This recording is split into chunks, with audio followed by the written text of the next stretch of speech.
tardes, República Dominicana. Gracias por estar con nosotros en este inicio de la tarde con la hora de consuelo. Iniciamos este programa, este espacio lleno de satisfacción por la recuperación de doña Consuelo Despradel y satisfecho por la gracia de Dios que encuentra todo el pueblo dominicano cada día, a pesar de que los haitianos nos están sacando la lengua.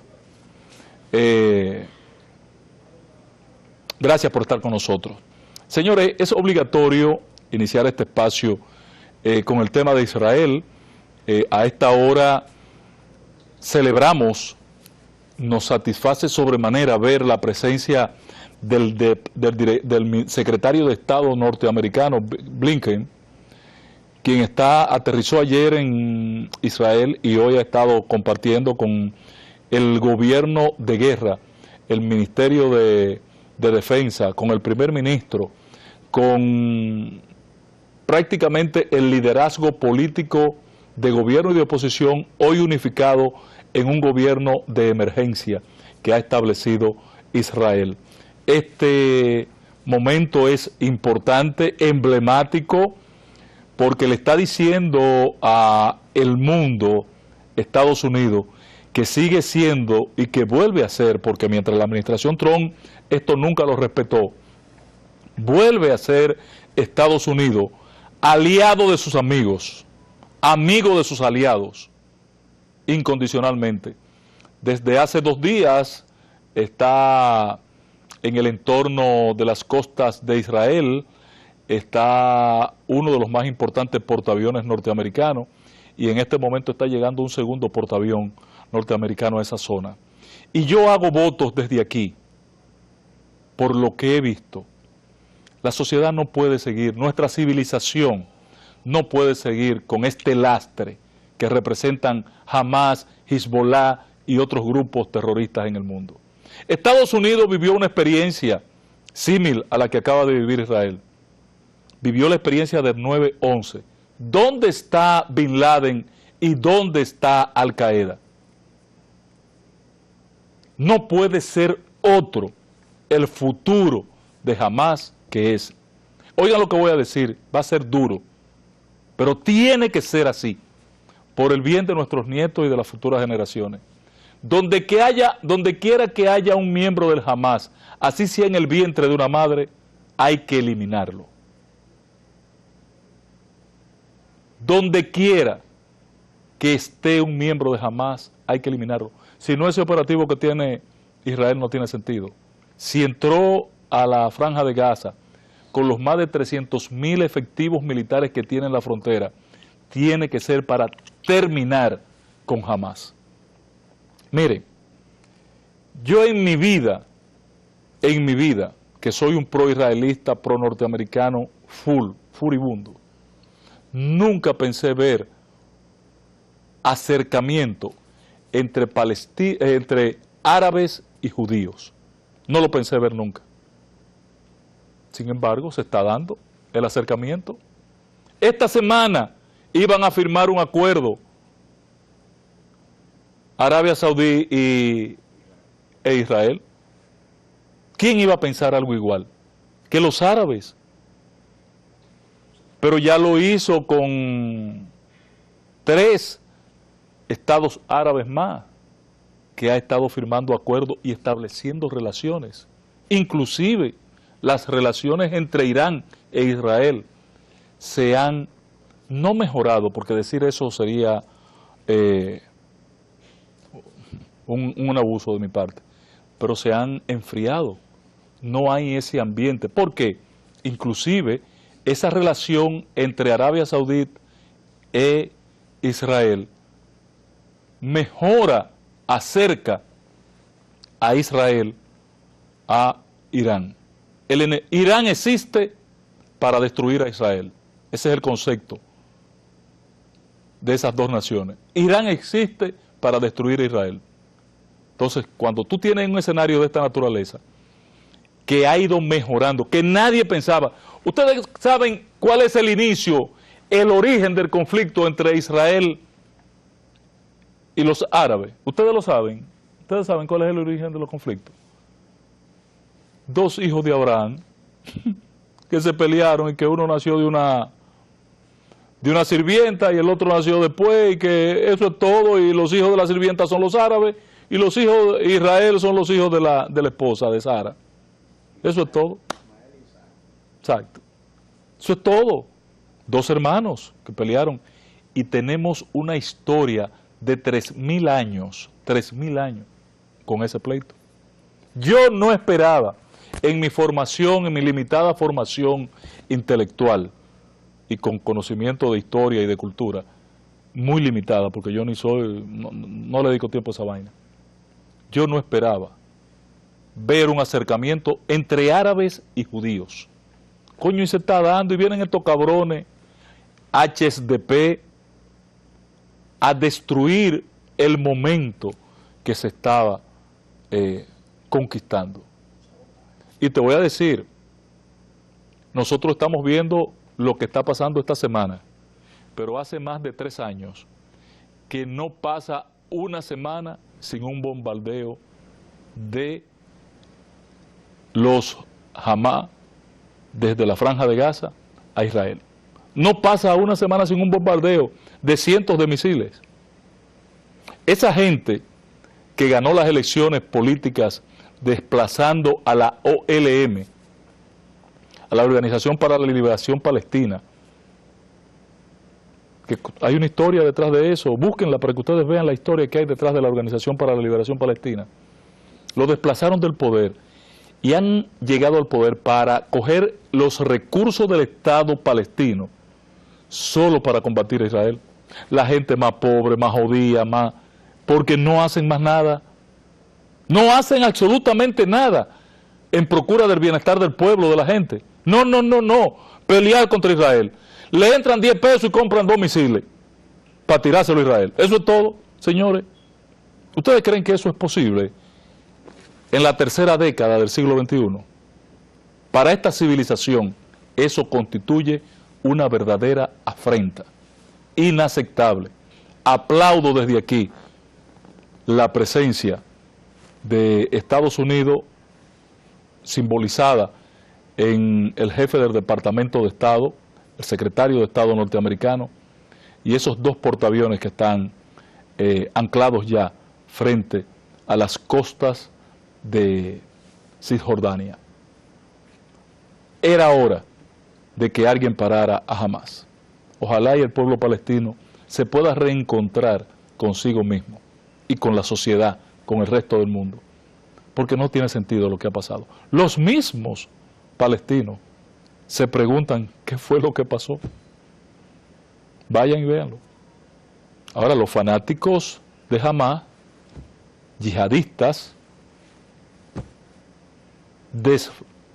desconectados de la sociedad, desubicados, tienen otro criterio. Pero bueno, que sea la voluntad de Dios en ese escenario y que proteja al pueblo de Israel, que es el pueblo escogido de Dios. Señores, vengamos al patio y llegó el Pidio. Vamos a hacer la pausa para que hagamos el resto del espacio ya con la integración del Pidio Báez. Vamos a la pausa. Gracias por continuar con nosotros. Vamos a saludar de inmediato al Pidio Báez. Gracias al Pidio. ¿Qué le pasó? Llegó tarde, no lo dejó Pacheco salir. Usted sabe que yo tengo que justificar mi trabajo en la Cámara. Y entonces yo voy y cumplo allá. Consuelo te está viendo, así que mira a ver lo que te va a decir. Vengo a cumplir con Consuelo y con Ángela Costa, el patrón. Hermano, deme su opinión de esta situación que vive el mundo, y te voy a hacer un comentario después que tú des tu opinión, que yo sé que dista de la mía. Mira, en el caso del Medio Oriente, con el ataque de Hamas a Israel y la respuesta de Israel, yo lo que puedo pedir es que escuchen al Papa, porque allí lo que hay es una situación de muerte, de dolor, de tragedia, ¿verdad?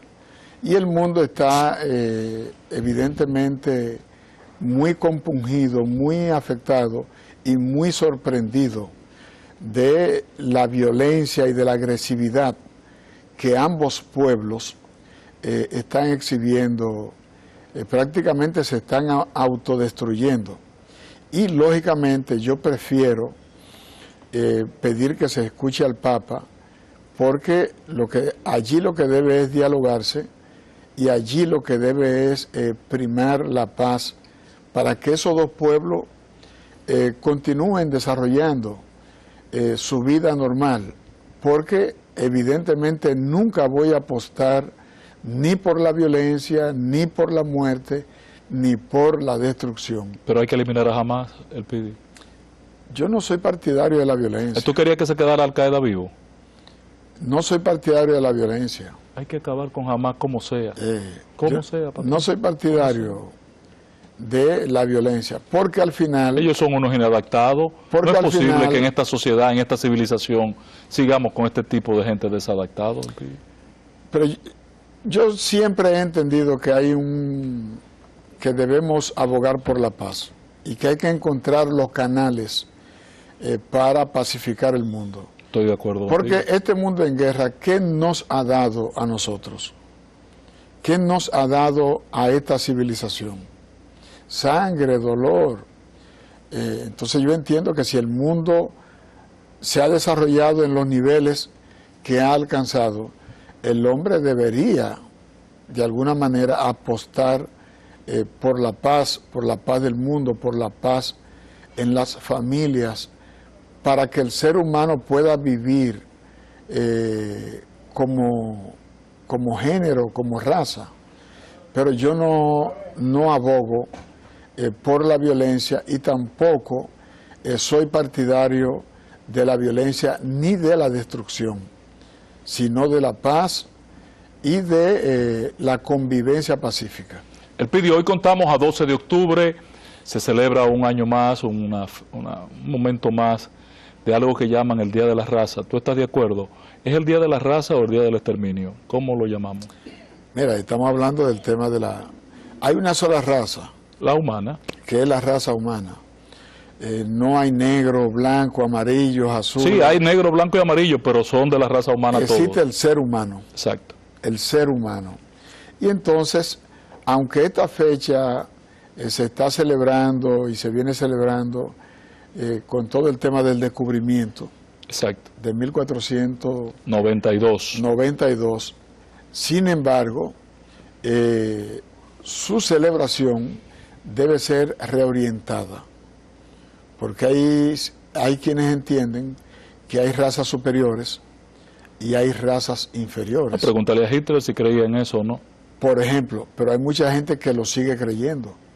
En los propios Estados Unidos, que es la supremacía blanca. Por ejemplo, el Ku Klux Klan, persiguiendo a los grupos, van a la África, se traen a los negros para que los negros ponen a trabajar y después... Los ponen a trabajar luego de que prácticamente exterminan a las poblaciones. Después que le preñan 2 o 3 muchachitos y salen los morenitos, entonces ahora quieren acabar con ellos. Y entonces no. Bueno, entonces hay que hacer una apuesta por la raza humana. Pero no está de más el PIDI recordar la fecha siempre, pero con el matiz de que se exterminó una parte de la especie humana, de nuestra... Claro, no, y lo grande del caso es...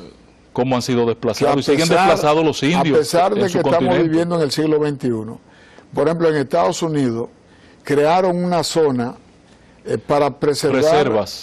Reservas. O sea, después que le quitan la tierra. Sí, mira, tú te vas a meter en aquel corral. Después que lo exterminan, sí. Entonces lo quieren tener como una especie de chivo en un corral. No, una especie en extinción, sí. Como los animales. Sí, es verdad. Para que no se extingan totalmente y para que la población sepan que ustedes existieron, entonces lo acorralan. Crean una zona amplia y le dan facilidades, entre comillas. Allí los casinos no pagan y el dinero que ellos le pueden cobrar es para invertirlo en su propio territorio, pero ese es un acto de discriminación positiva, entre comillas. Claro. Pero eso es discriminación.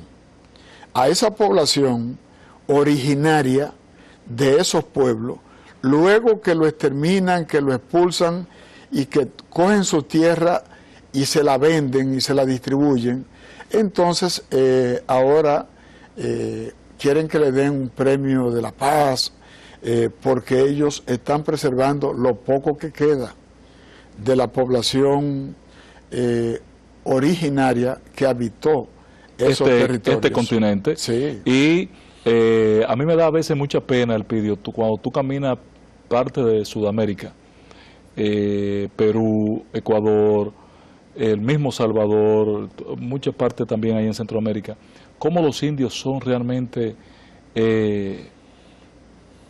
bueno, si no aparece Evo Morales, en Bolivia fueran basura. Y en Guatemala. Y en Guatemala también. Porque allí, la verdad que allí la población, que le dan a ese sector la población de origen europeo, los blancos europeos, son minoría, pero son los que han detentado el poder por muchos años. No nos vayamos más lejos, los mayas de México, sí, por ejemplo. Totalmente desaparecidos ya. En el propio Guatemala, por suerte, queda una amplia población aborigen en Brasil. Incluso, todavía hay pueblos en Brasil que aún no han entrado en contacto con el hombre blanco. En Brasil, a pesar de que las grandes empresas están devorando todo el Amazonas, hasta el punto de que el río Amazonas ha bajado su caudal de agua. ¿Cómo? Sí. Incluso hay una zona, vi recientemente, en donde los turistas visitaban con bastante frecuencia, y debido a que el cauce del agua ha bajado, no pueden entrar los barcos. No pueden entrar los barcos, y tienen que llevar la mercancía por tierra, lo que aumenta el costo. Y tú sabes que hay empresas madereras, que por eso hay quienes apuestan a que en lugar de que esos periódicos sigan saliendo, porque el papel lo hacen de la pulpa de madera, claro. ¿Verdad? Y entonces esas grandes empresas se nutren de los árboles de la selva del Amazonas. Y entonces esos cortes de empresas que tienen fuerzas armadas para exterminar a la población que se opone a la deforestación en el Amazonas. Bueno, Brasil en eso es una cosa terrible. Recuerda que en Brasil la policía se dedicaba a matar a los niños que viven en los barrios. Sí. Van y lo exterminan, y para eso los empresarios le pagan para entonces tener... Una cosa... No, terrible lo de Brasil. Una entonces, hay pueblos en el Brasil que aún no han entrado en contacto con otras poblaciones más avanzadas. De tan grande y de tan importante que es la Amazonia. Incluso, y la densidad... La Amazonas es el pulmón del mundo. Así es. Y querían marcharle, y a eso se iba a prestar Bolsonaro. Elpidio, vengamos aquí a República Dominicana a ver la situación nuestra de Haití, República Dominicana. ¿Qué te ha parecido? ¿Cómo ha devenido? ¿Cómo ha terminado todo este proceso de Haití? La verdad que los haitianos nos están sacando la lengua.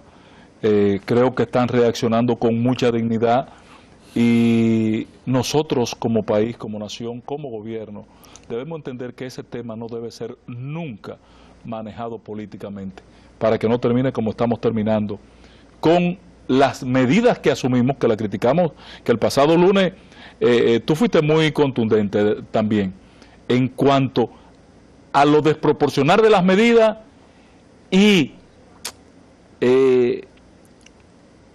lo desproporcionar de las mismas y cómo las asumió el gobierno. No puede ser, no puede ser. Hoy Haití se burla de nosotros. Abrimos la frontera, no han entrado 10 haitianos. Mira, 10 no han entrado. el pueblo haitiano... Escúchame el vídeo, porque esa gente que ustedes ven en una fila de que registrándose para migración, estaban aquí, estaban de este lado, eso no cruzaron la frontera. Mira, Ángel, el gobierno dominicano se extremó y tomó las últimas medidas que se pueden tomar en un catálogo del 1 al 10. Lo primero es que el gobierno debió comenzar por donde está terminando. Debió dialogar. Debió pedirle a Haití, o pedirle a la OEA, o pedirle a la ONU, o a países amigos que intercedieran para abrir un diálogo y entonces ver cómo se resolvía este problema. República Dominicana reclamó un derecho muy correctamente y tomó decisiones que perfectamente pudo haberse tomado cuando se agotaran otras. Las primeras decisiones debieron ser diplomáticas. Claro, de conversación, de diálogo. De conversación, de llamar al embajador, ¿verdad? Cuando la OEA se puso a disposición para comenzar un diálogo, ahora estamos en el diálogo, después que nos sacan la lengua a los haitianos, hacemos el ridículo, entonces ahora estamos en la OEA. Cuando por ahí debimos empezar. Correcto, correcto. Entonces, ¿qué sucede ahora? Que era insostenible cerrar la frontera. Insostenible. ¿Por qué? Porque una cantidad importante de empresas y de comerciantes dependen de la actividad comercial. Hablamos de más de 100 millones de dólares formalmente al mes. Lo que se puede y diario 150 millones de pesos informalmente. Claro. Entonces, cuando tú interrumpes esos negocios, tú estás agravando la situación económica del país. Claro, que ya de facto es grave. Que ya, de hecho, es preocupante. Claro. Entonces, debieron dejar la actividad comercial. Y qué bueno que abrieron un corredor comercial. Y qué bueno que de manera gradual ese comercio se va a reactivar, porque los dos pueblos lo necesitan. Hay un pueblo que tiene hambre, que está pasando necesidades y que ofrece oportunidad de negocios. Y de este lado hay empresas que se dedican a comerciar con Haití, a comprar y a vender. A suplir esa demanda. Claro, y entonces yo entiendo... Y es la balanza comercial más positiva que tiene la República Dominicana. El segundo socio comercial. Pero como balanza la principal. Claro, claro. A nuestro favor. Sí, entonces yo entiendo que hay que moderar un poco el discurso y hay que moderar las relaciones con Haití y hay que crear un ambiente sin descuidar el tema de la soberanía nacional, sin descuidarlo. No, y el tema del peligro que acecha a la dominicanidad. Sí, la nacionalidad está primero. La soberanía nacional está primero. La integridad del Estado-nación. La integridad del Estado, pero hay normas internacionales que regulan las relaciones de los estados y que regulan los conflictos de los estados. Entonces sí, hay un conflicto que no es nuevo, es un conflicto que tiene todos los años del mundo en nuestro país. Lo que hay que manejarlo, sentarse, dialogar y hacer que se respeten los tratados y que se respeten los acuerdos. Porque tampoco tú le puedes aceptar a otro Estado un comportamiento que cuestione la legitimidad que tiene el Estado Dominicano de defender la soberanía. Siempre hay mecanismos para ponerse de acuerdo. Incluso los pueblos en guerra, los estados en guerra. Tienen que hablar. Tienen que negociar. Y hablan. Negocian. Claro. ¿Qué sucede con Rusia y Ucrania? Que en medio de la guerra Rusia le permitió exportar sus granos. Exportar los granos, por ejemplo, y volvieron y le pidieron autorización. Y ya se la van a dar de nuevo. Entonces siempre hay una manera de conversar y de ponerse de acuerdo.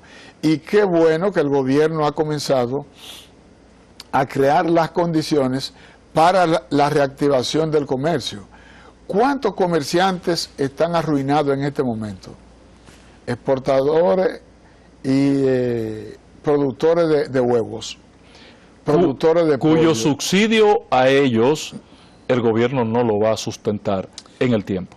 Imposible. No, Imposible. no, porque también hacen acuerdos con asociaciones, pero hay pequeños productores que no están asociados. No, y que además no es forma de tú mantener, diciéndote todos los meses, ¿cuánto era que tú te ibas a ganar este mes?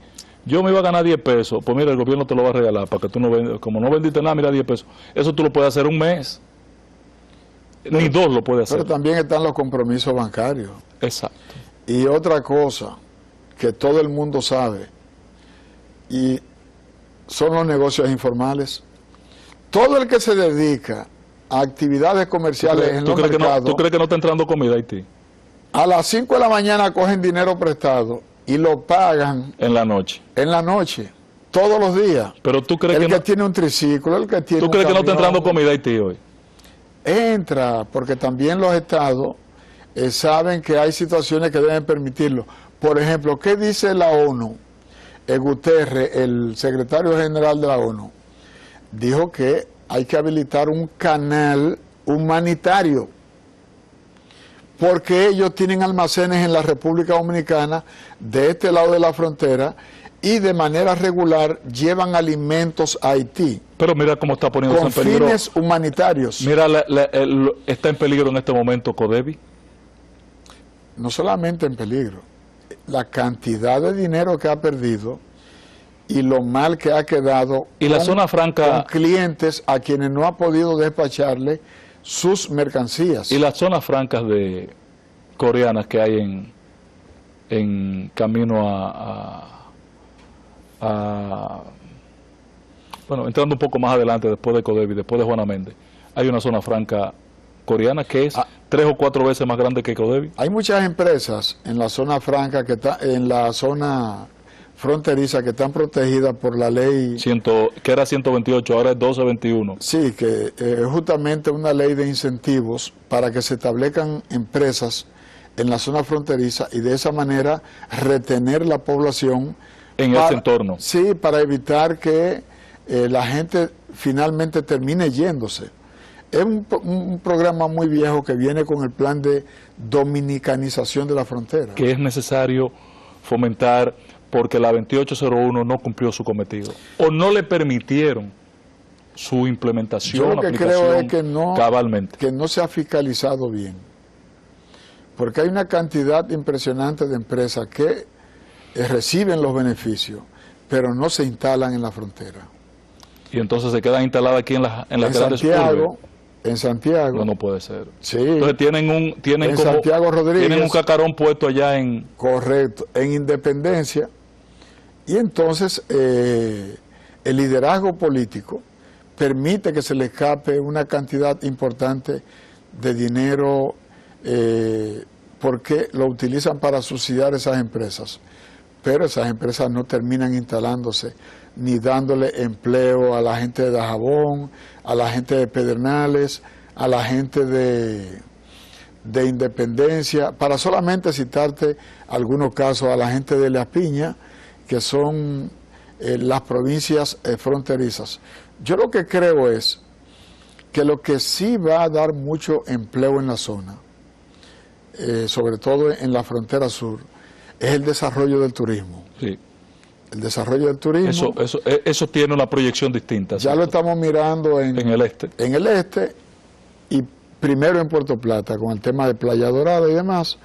Y de facto puede terminar beneficiándose el desarrollo turístico del mismo Haití, porque en esa zona Carrefour y la zona paralela que hay del lado de Pedernales, sí, tú tienes muchas playas realmente de primer orden. No, así es. No explotadas. La mayoría de las personas que trabajan en Pedernales viene en la mañana de Haití y sale en la tarde.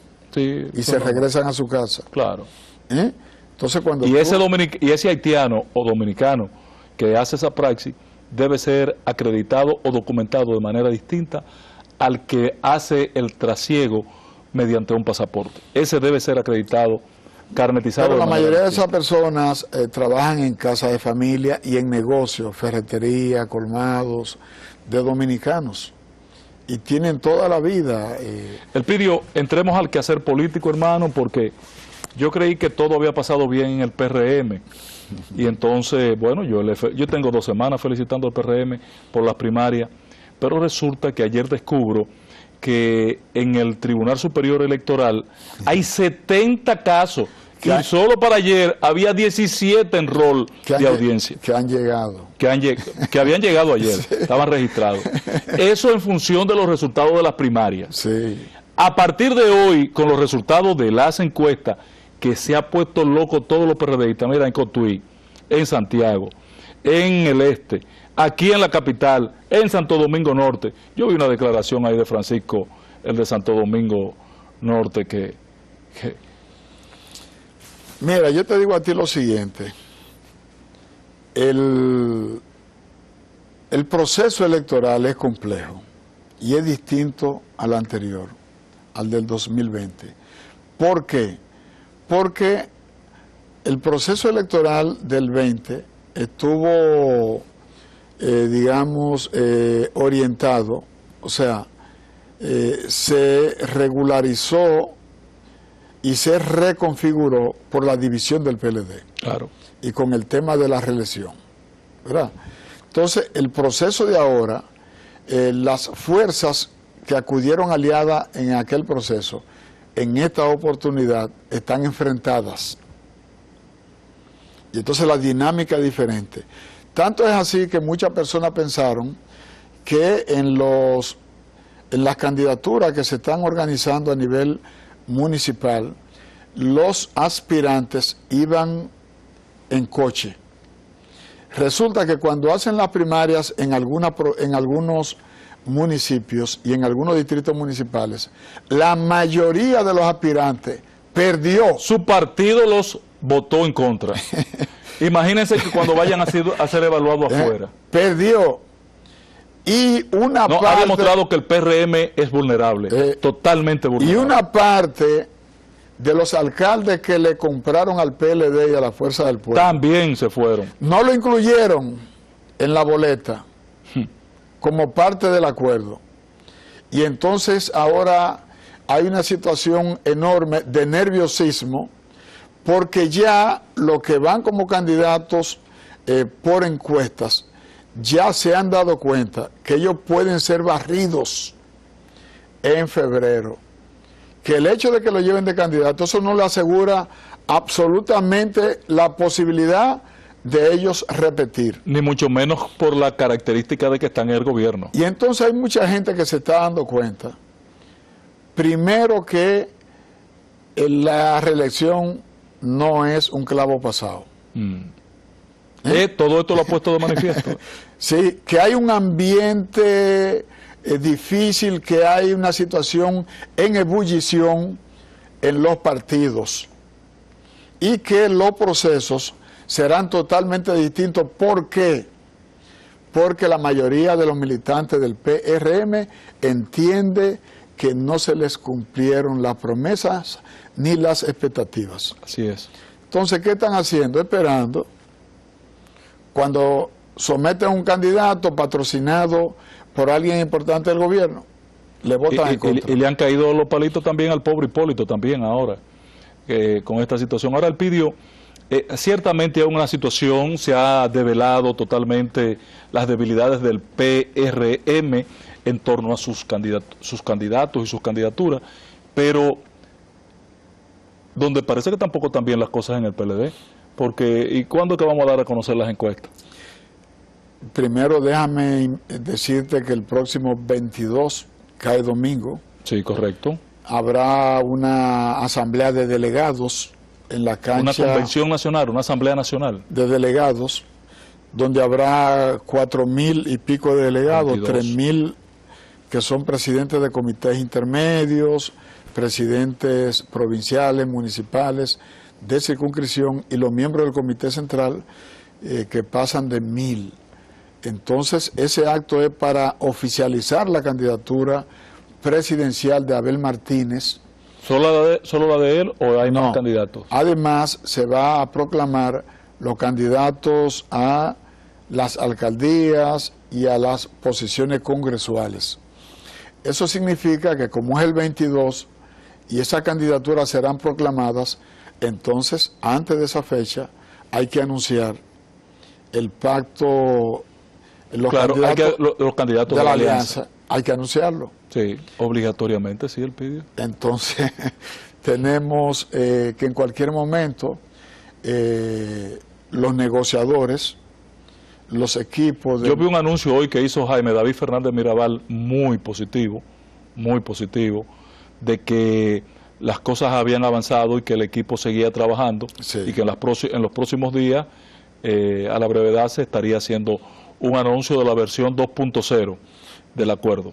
De modo que ¿qué hay en el distrito? Antes del 22 probablemente ya estemos siendo convocados y también la prensa deberá estar allá para decirle al país cuáles son los acuerdos. Antes del día 10 de noviembre tienen que estar definidas todas las candidaturas, las reservas, las alianzas, los espacios cedidos para alianza también, y las que fueron a procesos de primarias o de elección, aclamación o cualquier otro método, tienen que estar todas en blanco y negro en un papel. Sí, los partidos están muy ocupados armando sus boletas y ya de aquí a esa fecha ya los partidos estarán haciendo los anuncios. Por ejemplo, el PRM creo que hasta el viernes anunció que de aquí al viernes dará a conocer todos los aspirantes. Ay, cuánto lío hay en el PRM.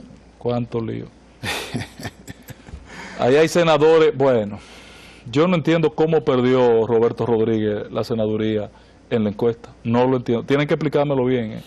Pero para explicármelo tienen que buscar masilla, un ábaco. Yo no lo entiendo. Sí, circularon muchos rumores, no solo de que él había ganado. No, que tenía más de 25 puntos por encima, decían todas las encuestas. Por ejemplo, las que hacía el partido y las que hacían afuera. Él mismo dio unas declaraciones también sorprendido. Y hay otros que también se corrió la voz de que no habían sido favorecidos con la encuesta. Bueno, ahí hay un caso en Bonao o en Mao, que van a repetir la encuesta porque dejaron fuera a 2 diputados y están obligados, porque estaban inscritos. Sí. Y están obligados a volver a hacer el proceso. Tienen que medirlo. ¿Ustedes están oyendo de qué dimensión es esta vaina? Por primera vez, la mayoría de candidatos de los partidos se escogen por encuesta. Y debe ser la última. Debe ser la última, Elpidio. Bueno, tú y yo sabemos, espérate, tú y yo sabemos que la encuesta no puede ser un método de elección.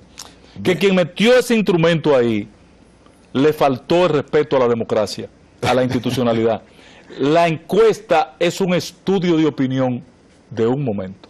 Mira, Ángel, en México el candidato presidencial de Morena se escogió por encuesta. Y también allí se hizo bendita. Está bien que entre partes, sí, por poco el canciller se va del partido y yo orando a ver si se iba. Sí, Claudia Sheinbaum. Para ver si salimos de este maldito loco. Claudia Sheinbaum se posicionó y le ganó al canciller de... ¿Cuál es tu situación, Elpidio? ¿Cuánto tú sacaste en la encuesta? Cuidado si a ti te hicieron capú también. No, yo estoy bien. Yo estoy muy bien en las encuestas. Porque yo veo a los PLDistas sobándose la mano, pero todavía las encuestas de ustedes no han salido. No, patrón. Lo que pasa es que allí se convoca a todos los candidatos por provincia y se le presentan los números en una pantalla. Y entonces allí el que salió, se le dan sus números y la mayoría está conforme. Pero ya se entregó a todo el mundo, ya todo el mundo lo sabe. No, terminan ahora esta semana. Sí, pero ya se han dado los números en San Pedro, en Barahona, en la provincia de Bauruco, Santiago, el Gran Santo Domingo ahora. Santiago también. Terminaron de darla en esta semana el Gran Santo Domingo, Santiago. Y el grupo que queda de aquí al viernes ya... ¿Y en el distrito qué podemos esperar que pase? ¿Por qué es que ustedes no quieren apoyar a Omar? Tú sabes que nosotros tenemos un acuerdo y es que Miguel Vargas sea aquí. Ándala, porro, oye, ¿para dónde coge el tuyo?